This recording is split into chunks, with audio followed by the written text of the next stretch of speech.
Essa é a Central do Empreendedor Dúvidas, um projeto do Grupo de Comunicação BSTV em parceria com IAJA, IMAN, IAP, TV Vale das Artes, Grupo Union com Brasil e o Escritório de Contabilidade Central do Empreendedor. O tema de hoje são práticas empresariais. Vamos começar hoje com uma introdução.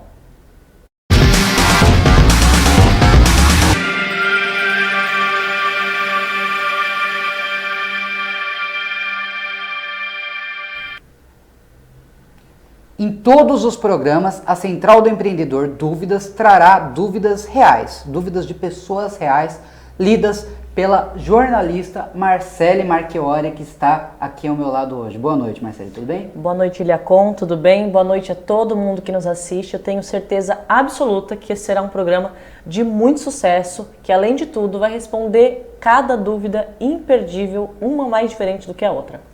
O programa de hoje é sobre práticas empresariais. Vamos introduzir ao empresariado, ao pequeno empresário, ao pequeno empreendedor que está iniciando nessa vida, né? Ou que tem alguma dúvida sobre como começar. Por favor, Marcele, comece. Vamos começar agora do começo. Vou abrir uma empresa. Por onde começar? Não entendo nada. Por onde é que eu começo? Bem, primeira resposta muito básica, você vai escolher o nicho onde você vai atuar. Entenda que é um nicho onde você se identifica. Por exemplo, você é um professor de dança, escolha dar aula de dança. Você tem habilidades ou aptidões culinárias, escolha um empreendimento com venda de doces, venda de salgados. Você vai escolher um nicho que você entenda. Não adianta começar uma empresa do zero sem você compreender sobre o que você está falando. É importantíssimo que você tenha compreensão daquilo que você está atuando. Depois disso, você vai escolher a forma de atuação. O que é a forma de atuação?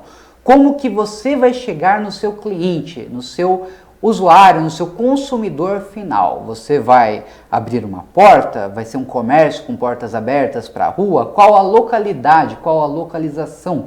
Qual o zoneamento? Quais as taxas e tarifas que serão cobradas pela prefeitura do seu município nesse zoneamento onde você vai se instalar? Então é importantíssimo, é de suma importância que você tenha tudo isso em mãos, todas essas cartas do baralho em mãos para conseguir começar ali o seu empreendimento. Você vai ter que ter um aporte financeiro ou intelectual, vai depender. Se o seu nicho, por exemplo, for intelectual, um advogado, um contador, você tem que ter formação para tal. Se for financeiro ou algum, por exemplo, venda de doces, você tem que ter o material inicial para começar o seu pequeno empreendimento. Se o seu nicho for, por exemplo, porta a porta, ambulante, tem que ter compreensão sobre como aquilo funciona, qual o zoneamento você pretende atingir, quais as partes da cidade e quais os tipos de pessoas que você vai querer atingir com aquele seu empreendimento. Iliacon, o que é que são entes federativos e como eles são importantes para a abertura da minha empresa? Entes federativos são a União, o Estado, os estados, né, as unidades federativas. No caso, se você está nos vendo, por exemplo, de Brasília, a gente está falando do Distrito Federal como unidade federativa. Se você está nos vendo de outros estados, é o seu estado, Rio de Janeiro, São Paulo, Espírito Santo, Minas Gerais, Bahia, Pernambuco, o seu estado, certo? O seu estado e o seu município. São mais de 5 mil municípios, né? A gente tem ali uma grande quantidade de municípios e cada um com a sua legislação própria, com as suas regras próprias, certo? Então você pega, por exemplo, o estado de São Paulo, são 645 municípios. Cada município tem ali os seus vereadores que fazem as leis, que formam as leis, que serão respeitadas pelos comerciantes locais. Então, ali, no caso do município, existem as leis municipais. Do estado, as leis estaduais. No Distrito Federal, especificamente, são uma só. São as leis distritais e as leis da União. Esses são os entes federativos e temos que respeitá-los. Cada ente federativo é respeitado, identificado, né, representado por uma organização. No caso da Receita Federal, representa ali a federação, a unidade total, o Brasil, o nosso país, certo? o Estado é representado pelo posto fiscal, o município pela prefeitura municipal, certo? No posto fiscal, fazenda estadual, o Estado vão ter ali as tributações e as fiscalizações tributárias daquele ente. No caso do município, prefeitura, também terão, assim como Receita. Existem dois órgãos que são de guarda e zelo de livros, que são eles a Junta Comercial do seu estado ou unidade federativa, JUSESP, JUSENGE, certo? Cada estado tem a sua junta comercial própria e o cartório de registro de pessoas jurídicas, e a gente vai entrar nesse mérito mais adiante. Estou começando meu negócio e eu quero abrir uma sociedade. Eu consigo abrir uma sociedade com mais de uma pessoa, ou seja, ter mais de um sócio, e como é que isso pode acontecer? Perfeitamente. Uma sociedade pode ter uma quantidade ilimitada de sócios. Começa com 2, certo? Uma sociedade de 2 pessoas. Existe hoje o que era antigamente conhecida como EIRELI, Empresa Individual de Responsabilidade Limitada, existe hoje a Sociedade Unipessoal, que tem uma característica jurídica do tipo limitada, ou seja, os bens do sócio, do proprietário, não se confundem com os bens da empresa, isso é uma esfera jurídica, a gente também vai adentrar mais adiante, e existe a possibilidade de você abrir com mais sócios, certo? Você não tem uma limitação de sócios, você pode colocar a quantidade de sócios que achar mais interessante dentro daquele seu projeto de empreendimento. Em nada isso vai interferir na sua classificação de regime tributário. É tão somente ali no tipo jurídico que vai passar a ser limitada para 2 ou mais sócios. Você disse que quando nós iniciamos, quando abrimos uma empresa, nós precisamos ter a capacitação para tal. Então, se você quer abrir uma empresa, por exemplo, de doces, como você citou, você tem que ter recurso para isso. Agora, você pode também abrir uma empresa com a capacidade intelectual para tal. Se eu for uma pessoa que não tem a formação naquela área, por exemplo, um escritório de advocacia, mas tem um sócio que é advogado, eu posso fazer essa sociedade? Uma pessoa que não tem nada a ver com o negócio, entra só com dinheiro e a outra com a intelectualidade? Vai depender do tipo de atividade. Em cada tipo de atividade, nós temos o conselho de classe. No caso, por exemplo, do contador, do contabilista, existe o CRC, Conselho Regional de Contabilidade, ou CFC, Conselho Federal de Contabilidade. No caso do advogado, que foi o exemplo dado, temos a OAB, a Ordem dos Advogados do Brasil. A OAB, especificamente, exige uma guarda própria dos livros de registro das formações empresariais de seus filiados, certo? Então, no caso da OAB, o processo não passa pelo cartório nem pela junta comercial. Existe uma guarda própria da Ordem dos Advogados do Brasil.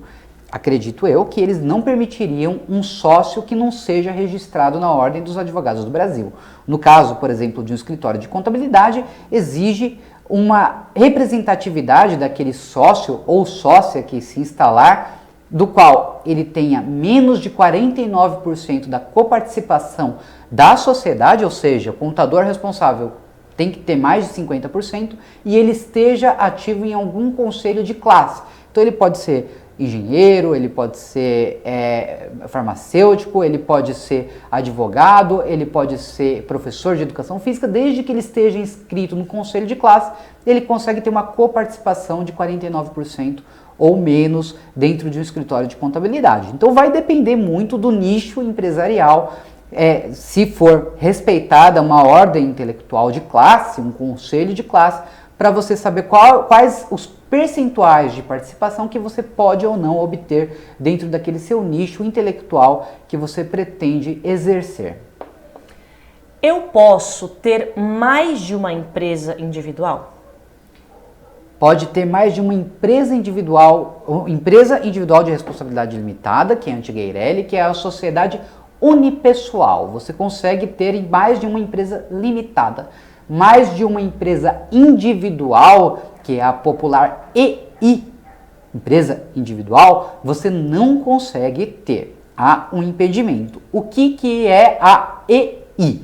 É uma empresa onde tem apenas um titular, apenas uma pessoa que representa os bens, o tipo jurídico dessa empresa faz com que os bens do sócio, os bens do proprietário, se confundam com os bens da pessoa física dele, juridicamente falando. Ou seja, se você compra um carro no nome da empresa, pode ser utilizado para quitar uma dívida da sua pessoa física e vice-versa. Há uma determinada junção ali dos bens dos sócios, do sócio, né, do empresário individual. Então, por isso, só é permitido que esse empresário individual, que esteja iniciando o negócio, tenha uma EI, mas nada impede dele participar em uma ou mais empresas de entidade limitada ou com capital aberto, que são as SAs. Por isso, por exemplo, o MEI, microempreendedor individual, que tem o porte do regime do tipo EI, empresa individual, não pode ter mais de um MEI ou não pode ter uma microempresa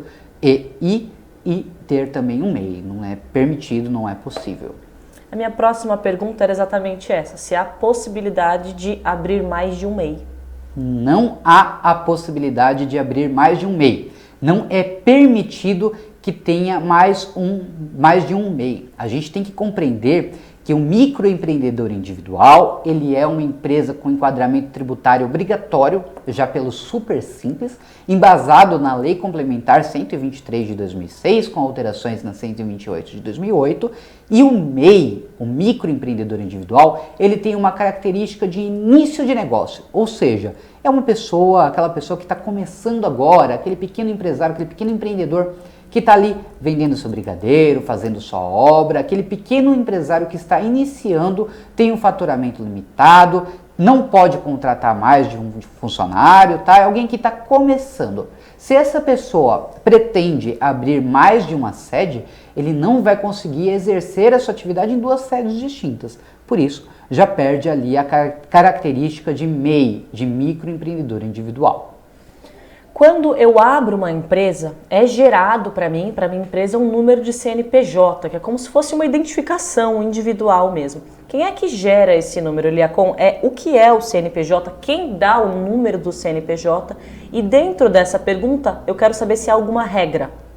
O CNPJ é o Cadastro Nacional de Pessoa Jurídica, assim como o CPF, que vem para as pessoas físicas. O CNPJ é o número de identificação da sua empresa. Entenda a empresa, a partir do momento que ela abre, como uma entidade totalmente distinta da sua pessoa física. Ela é uma entidade própria, com vida própria, com financeiro próprio, com objetivos próprios e totalmente diferentes daqueles que são seus sócios, proprietários, colaboradores, que têm outros objetivos. Então, você abre uma sociedade, os sócios, cada um tem o seu objetivo individual, a empresa tem um objetivo individual dela, onde ela quer chegar. Quem dá o número do CNPJ é a Receita Federal, a partir do momento que você passa o DBE, que é o Documento Básico de Entrada da Receita Federal, e você solicita o número da inscrição. Lógico, tem que ter o registro na Junta Comercial, da guarda e zelo dos seus arquivos, ou do cartório de registro de pessoa jurídica, a depender do tipo de sociedade ou tipo de entidade empresarial individual que você vai abrir, tá certo? Eu vou parar um pouquinho para a gente falar agora da Central do Empreendedor. A Central do Empreendedor é esse programa que vocês estão vendo, que tira dúvidas dos pequenos empreendedores, aqueles que estão começando, dúvidas contábeis, trabalhistas, tributárias, e a Central do Empreendedor também é um escritório de contabilidade focado na gestão da sua empresa. Uma gestão completa, uma gestão de A a Z. A Central do Empreendedor pode ser contatada através do DDD 13, número 99754-4635. Se atenham ao DDD 13 99754-4635. Com a Central do Empreendedor, você vai ter um atendimento de pessoas de verdade. Não vai ter aquele atendimento robotizado, certo? Que é uma maquininha que está falando com você, que é um bichinho virtual que está falando com você. É um atendimento com pessoas, certo? Gente como a gente que vai conseguir tirar sua dificuldade, vai conseguir tirar sua dúvida, que consegue entender você, empresário, que está começando no seu negócio, tá certo? Entre em contato com a Central do Empreendedor, se atenha ao DDD 13 997 544635 ou no QR Code que está aparecendo aí no seu vídeo, tá? Essa é a Central do Empreendedor e esse programa da Central do Empreendedor, em parceria com o canal BSTV, serve justamente para tirar ao máximo as dúvidas contábeis, trabalhistas, tributárias e ter o melhor atendimento para você aqui do seu início do seu negócio, tá certo? Marcele, sua próxima pergunta. Eu posso ser aposentado e ter uma empresa? Excelente pergunta. Muita gente tem essa dúvida. Você pode se aposentar e ter uma empresa? Você pode ser um funcionário de empresa e ter uma empresa? Nada impede. Não há impedimento para você abrir uma empresa sendo você uma pessoa aposentada ou você sendo um funcionário seletista. Mas há de se observar algumas circunstâncias, tá? Se você for aposentado por invalidez, ou seja, se você teve algum acidente de trabalho, se você teve alguma lesão por esforço repetitivo, se você teve qualquer tipo de lesão que fez com que o INSS, o Instituto Nacional da Seguridade Social, a Previdência Social, no caso, pagasse para você uma aposentadoria por invalidez, você não é aposentado, você está aposentado. A partir do momento que você abre uma entidade empresarial no seu nome, há uma compreensão do INSS que você já tem capacidade laboral. O que é a capacidade laboral? Você já pode voltar a trabalhar, a produzir o seu próprio sustento. Portanto, nesse caso, a partir do momento que você abrir a sua empresa, você vai perder a sua aposentadoria. Mas isso é para a circunstância onde você está aposentado por invalidez. Se você for já aposentado por idade, por tempo de serviço, tempo de contribuição, você vai permanecer com a sua aposentadoria de maneira normal. Isso não vai te impedir em absolutamente nada e você pode sim abrir o seu negócio. Assim como se você for um funcionário CLT, você pode sim abrir a empresa, mas não receberá, por exemplo, o seguro-desemprego no caso de uma eventual demissão, tá certo? Então, quem faz ali, quem tem uma empresa aberta e é demitido sem justa causa, não recebe o seguro-desemprego, recebe tão somente o fundo de garantia. Tem que se observar. Tem que se observar também que há uma resolução do ano de 2000 que não permite que funcionários públicos tenham propriedade de empresa. Portanto, se um funcionário público abrir uma empresa em seu nome, não poderá participar, por exemplo, de uma licitação dentro do ente que ele está representando publicamente, tá bom? Então tem que se observar algumas nuances, mas para o caso de um aposentado por idade, não há nenhum problema, nenhum impedimento. Ainda falando sobre aposentados, eu gostaria de saber o que é Prolabore e como é que isso contribui para a minha aposentadoria. Perfeito. O Prolabore é um termo em latim, significa pro, a favor, labore, do trabalho, a favor do trabalho. Certo? O Prolabore nada mais é do que um recolhimento feito por aquele sócio ou por aquele titular da entidade empresarial que exerça uma função laboral, ou seja, não seja tão somente um proprietário de empresa, seja também um trabalhador ativo da sua empresa. Eu tenho, por exemplo, um escritório de contabilidade e eu exerço minhas práticas como contador daquele escritório. Portanto, eu retiro um Prolabore, que é o meu salário como contador, e ao final do período, se houver uma distribuição de lucros, eu tenho os lucros daquela minha entidade empresarial. O Prolabore, ele não guarda relação com esses lucros. O Prolabore é um salário por aquela função que você está exercendo dentro da sua empresa. Lembra que eu falei? Sua empresa é uma entidade totalmente distinta de você. Ou seja, sua empresa é sua empresa, você é você. Sua empresa vai pagar para você trabalhar. Ok? Por que o Prolabore favorece, beneficia o INSS, o Instituto Nacional da Seguridade Social? A partir do momento que você tem um Prolabore, você tem um olerite de Prolabore e você vai fazer o recolhimento do seu INSS. Ou seja, quanto maior o seu Prolabore, maior o seu recolhimento e maior os seus benefícios futuros junto à Previdência Social, seja em aposentadoria, seja num afastamento, seja no que for, certo? Você vai recolher um valor maior de INSS se o seu Prolabore for maior. Nada mais é do que um salário seu por exercer o laboro dentro da sua entidade empresarial. O que é KNAI e por que isso é tão importante?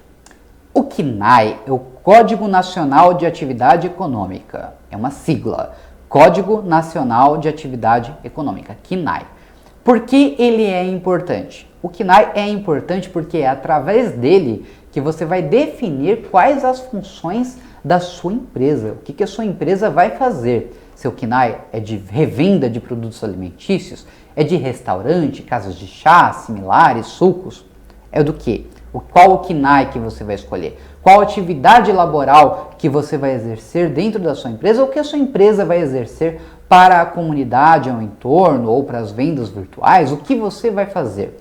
O CNAE é o número que vai definir o que você vai fazer, certo? O Código Nacional de Atividade Econômica tem uma importância gigantesca, porque é através dele que você vai também saber os enquadramentos tributários, ou seja, qual a forma de recolhimento de tributo que você pode ou não optar a ter dentro do seu Código Nacional de Atividade Econômica. A gente vai, nas próximas aulas, aqui nos próximos vídeos da Central do Empreendedor Dúvidas, falar também sobre práticas tributárias. Vai ser um assunto mais adiante, que é um assunto mais chato, tem que falar com bastante calma. Então é importante você saber que, no primeiro passo, você está começando a empreender, você tem que saber qual o CNAE, qual o Código Nacional de Atividade Econômica, que você vai escolher para o seu negócio e como ele pode ou não intervir ali nas práticas tributárias, quais anexos do Simples que vai cair, se pode ou não ser MEI, se tem que começar direto já como ME, se vai interferir de ser obrigatoriamente lucro presumido, lucro real, tudo isso a gente vai falar nas próximas aulas aqui também. Eu posso ter atividades de ramos diferentes no mesmo CNPJ? Pode. A Receita Federal não vai ter nenhum tipo de problema com o fato... Vamos de novo.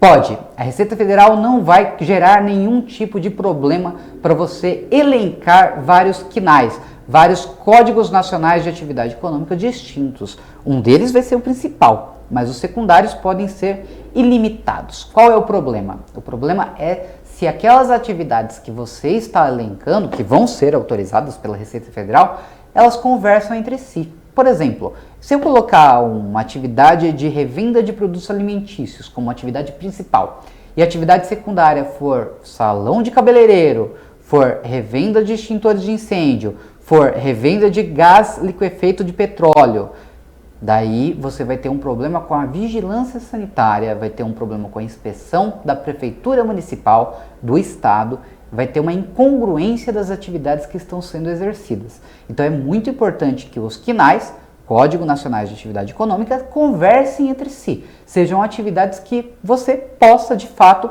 exercer dentro daquele número do CNPJ. Olha, se você eventualmente elencar CNAEs e não utilizar, não é um problema.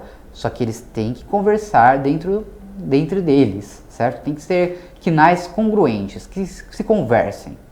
Nós estamos falando desse universo dentro do mesmo CNPJ. Então, se eu quiser abrir coisas que sejam completamente diferentes, eu posso ter mais de um CNPJ? Você pode ter mais de um CNPJ desde que respeite os tipos jurídicos e os regimes, né? Por exemplo, você pode ter um CNPJ como limitada, com sócio, outro limitada sem sócio, você pode ter uma empresa individual, você não pode ter duas empresas individuais, por exemplo, mas mais de um CNPJ para exercer atividades distintas que não conversem entre si, a gente está falando, na verdade, de empresas de ramos distintos e não há nenhum impedimento de você ser sócio ou proprietário de empresas com ramos distintos. Há alguma situação onde vale a pena eu abrir uma empresa ao invés de me manter como pessoa física? Há várias situações onde vale a pena você abrir uma empresa ao invés de se manter como pessoa física. E também há situações que é melhor você se manter como um profissional autônomo, pessoa física. Daí você vai ter que balançar, né? Vai ter que colocar na balança ali os pesos do que é você ter uma entidade empresarial, os custos da entidade empresarial e as benesses. Quais são os benefícios que essa entidade empresarial vai trazer para você? Por exemplo, é menos imposto que você vai pagar? Como profissional autônomo, você vai recolher uma taxa muito alta de ISS fixo na prefeitura? De repente, vale a pena para você se enquadrar como uma pessoa jurídica. Vai depender do seu faturamento, de quanto ali você está tendo e de qual atividade você está exercendo. Muito dificilmente, tirando as práticas, né, as profissões intelectuais, dentista, advogado, contador, muito dificilmente aquele pequeno empreendedor que está começando, o vendedor de brigadeiro, aquele que está começando com os produtos mais fáceis, pedreiro, por exemplo, muito dificilmente vai valer a pena para ele se manter como profissional autônomo. A maior parte das prefeituras, na verdade, através da resolução da Lei Complementar 155 de 2015, do ex-presidente Michel Temer, sancionado pelo ex-presidente Michel Temer, o poder público municipal não pode cobrar de você menos de 2% de ISSQN, Imposto sobre Serviço de Qualquer Natureza, sobre aquela atividade laboral autônoma que você está exercendo. Ou seja, no MEI você vai pagar R$50, como autônomo você vai pagar 2%. Vai valer mais a pena você ser, por exemplo, um MEI, se o seu faturamento for baixo. Se o seu faturamento for maior, daí que não vale a pena mesmo. Porque na Receita Federal você pode ter até 27,5% de tributação. Enquanto, por exemplo, na primeira faixa do Simples, a gente está falando de 4 a 6% de imposto. Então vale mais a pena, nesse caso, ser uma pessoa jurídica. Vale a pena você se manter como autônomo em profissões intelectuais. De repente, dentista, advogado, tem que balancear, colocar na balança. Tem que ter certeza que vale a pena ou não. Converse com um profissional, entre em contato com a Central do Empreendedor, que a gente vai conseguir te ajudar. Se eu abrir uma empresa e, porventura, deixá-la inativa, o que ocorre? Se você abrir uma empresa e não fizer mais nada, ela não vai ficar inativa, tá? Ela só vai ficar sem entregar as declarações, devendo obrigações acessórias. O que são obrigações acessórias? São entregas de declarações que as suas empresas, que as nossas empresas, as empresas brasileiras, têm de fazer, tá bom?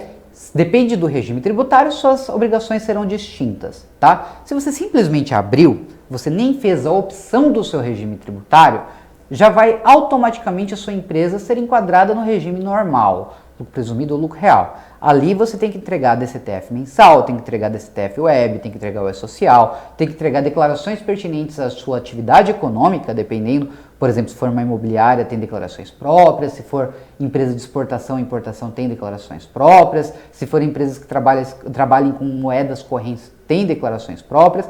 Existem várias declarações que têm que ser entregues mensalmente. Se você simplesmente abrir e abandonar uma empresa, independente de qual tipo, ou qual tipo jurídico, qual tipo tributário, enquadramento tributário da sua empresa, essa empresa vai gerar ônus, vai gerar dívidas e você sim terá problemas futuros. Então, abra uma empresa e procure um profissional para cuidar dela, para você poder manter a gestão dela e não ter problemas pessoais.